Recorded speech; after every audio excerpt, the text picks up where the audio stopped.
आज हनुमानगढ़ जंक्शन की धान मंडी में किसानों और व्यापारियों के बीच धान की खरीद को लेकर विवाद हो गया। किसानों ने आरोप लगाया कि व्यापारी धान कम मूल्य पर खरीद रहे हैं। इसको लेकर किसानों ने विरोध जताते हुए मंडी के सभी प्रवेश द्वारों पर ताले लगा दिए। सूचना मिलने पर मंडी अधिकारियों ने मौके पर पहुंचकर किसानों और व्यापारियों के बीच वार्ता करवाई, जिसके बाद स्थिति पर नियंत्रण पाया गया। इस अवसर पर डिप्टी डायरेक्टर देवीलाल कलवा, पूर्व सभापति सुमित रणवा, कामरेड रघुवीर वर्मा, व्यापार मंडल अध्यक्ष कुलवीर सिंह पदम जैन और किसानों नेता आदि उपस्थित थे।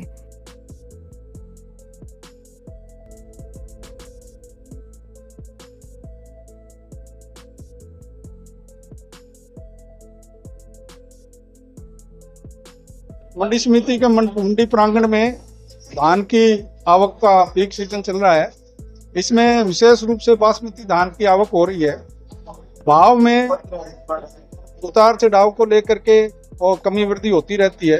इसको लेकर के किसानों में भ्रम की स्थिति उत्पन्न हो गई थी कि व्यापारी अपनी मनमर्जी कर रहे हैं।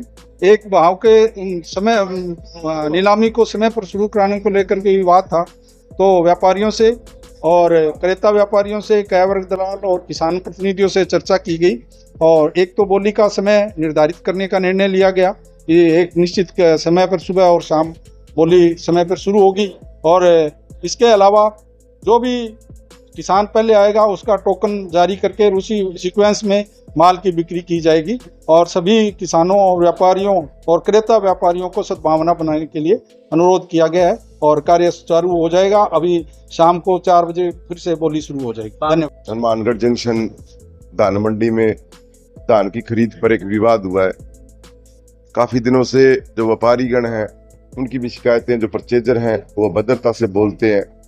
आज मौके पे मैं भी गया हुआ था, 8-10 ट्रालियां देखी, कई ट्रालियों के भाव लगाए बिना छोड़ दिए गए और मौके पे एक ट्राली पे 10-10, 15-15 मिनट लगाया जा रहा है, जिससे क्या होता है अभी ट्रालियों की परचेजिंग पूरी नहीं हो पाती और शाम को जब किसान की ट्राली बच जाती है तो वो कहीं देरी करने की वजह से या घर पे ले जाने की वजह से कच्ची जो आड़त के है उनको ये कह देता है इसको बेचो, तो फिर वो क्या है दूसरे परचेजरों को जब घर बुलाते हैं या बुला के दुकान पे देते हैं तो वो उनको औने पौने दामों में खरीदता है, जिससे किसान को बहुत बड़ा नुकसान होगा। दूसरा, गवर्नमेंट की सरकारी खरीद नहीं है। आज जो परमल धान है 2390 पंजाब में बिक रहा है, उस पर कहीं कोई क्वालिटी लागू नहीं होती, सारा एक जैसा ही बिक रहा है। यहाँ 1600 से लेके 1900 तक उसको खरीदा जा रहा है, 2000 तक उसको खरीदा जा रहा है। तो किसान को बहुत बड़ा घाटा है। सरकार से भी मैं कहना चाहूंगा, माननीय हमारे विधायक महोदय से भी कहना चाहूंगा, सरकार के जो भी प्रतिनिधि है वो चलो इस बार तो जैसे तैसे ये खरीद हुई है, आगामी जब हम इसको धान का कटोरा मानते हैं तो कम से कम हमें यहाँ सरकारी खरीद परमल धान की कम से कम कराएं ताकि किसान को लाभ मिल सके। एक जो 1600 इसकी 96 की जो एक वैरायटी है उसका जो ट्राली आई थी उसमें उसकी कीमत लगाई गई 2275, जबकि वो धान पंजाब में और अन्य मंडियों में 3800 से 3000 बिक रहा है। तो मैंने भी उसको देखा तो इतनी वो क्वालिटी को बुरी नहीं थी उसकी कि उसको भाव इतना ज्यादा तोड़ दिया जाए। वहां विवाद हुआ व्यापारी और परचेजर और खरीद किसान में। उसके बाद किसान उग्र हो गया और किसान ने अपनी वहां बोली बंद करवाई और बोली बंद करवा के गेट बंद करा दी गई। अब किसान, व्यापारी और परचेजर और प्रशासन के बीच वार्ता हुई है, उसमें तय किया गया है भी बोली जो है 10:30 चालू हो। एक जितनी ट्रालियां वहां जब लग जाएं तो उन्हें टोकन जारी किए जाएं और जितने टोकन बिक जाए उसके बाद जो मंडी समिति का रजिस्टर है, जहां मंडी समिति के रजिस्टर में एंट्री होती है, वहां लाइन खींच के उस पर साइन हो, चाहे मंडी सेक्रेटरी के हों, चाहे व्यापार संघ के अध्यक्ष के हों। उसके बाद अगर कोई ट्रॉली उसमें लिखी जाती है तो वो गलत है और प्रशासन से ये भी गुहार की गई है किसानों द्वारा भाई ये जो 95 ट्रालियां अगर ये बंद कर दी जाए। मैं ये कहना चाहूंगा कि जब तक ये बंद नहीं होगी तब तक एक ही बात है भी जब किसी का पेट भरा होगा तो वो भूखा नहीं होगा, वो जो दूसरे दिन उस चीज की औने पौने दाम लगाएगा। जब पेट खाली होगा तभी उसको लालसा रहेगी, तभी उसको भूख लगेगी, तभी वो उसको खरीद करेगा। तो इनको ये उचनती खरीद है इसको बंद कराया जाए ताकि मंडी को भी शुल्क आए, सरकार का रेवेन्यू का भी नुकसान ना हो और किसान को भी फायदा हो। इसमें सरकार को भी फायदा है, किसान को भी फायदा है।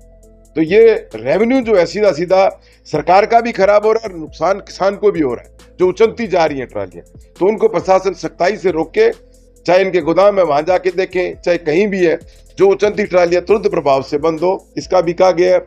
और एक जो बोली पे टाइम लगता है उसके लिए जैसे 1980 रुपए एक बोली रखी गई, उसके बाद 81, 82, 83, 84, ऐसा नहीं, सीधा 85, 85 से 90। तो क्या एक तो टाइम कम लगेगा, एक जो है बोली भी स्पीडली होगी, तो किसान को भी लाभ है और ट्रॉलियां भी जो है जल्दी उसमें सटने की वो रहेगी भी, जल्दी सट रही है। तो यही जो आज तय किया गया, जो धान का जो रेट की बात है उसमें प्रशासन ने बाउंड किया है भी, बिल्कुल ही कोई 2900 चीज की 2200 2300 ना लगाएं। जो उसकी क्वालिटी देख के उसका जो रेट है, मैं भी मानता हूँ इतना फर्क नहीं होता, 200-300 का फर्क आ सकता है, ज्यादा नहीं आता। परमल धान जो है वो 2390 जो सरकार ले रही है, सरकार क्या उसको कोई कचरा तो उठा नहीं रही, परमल धान को जो ले रही है PR 14 है जो भी है, तो उनको जो अन्य जगह जैसे पंजाब और हरियाणा में सरकारी खरीद है तो वो 2390 हर जगह बिक रहा है। तो क्या वो कचरा थोड़ी बिक रहा है, उसमें धान ही है। और अभी DDA साहब बता रहे थे भी क्वालिटी बरसात की वजह से, तो जो बासमती धान है उसकी तो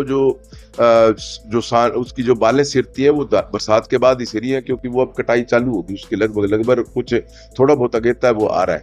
तो भविष्य में जो परमल के साथ हुआ वो बासमती के साथ ना हो, इसीलिए आज किसान अपना रोना रो रहे हैं बेचारे।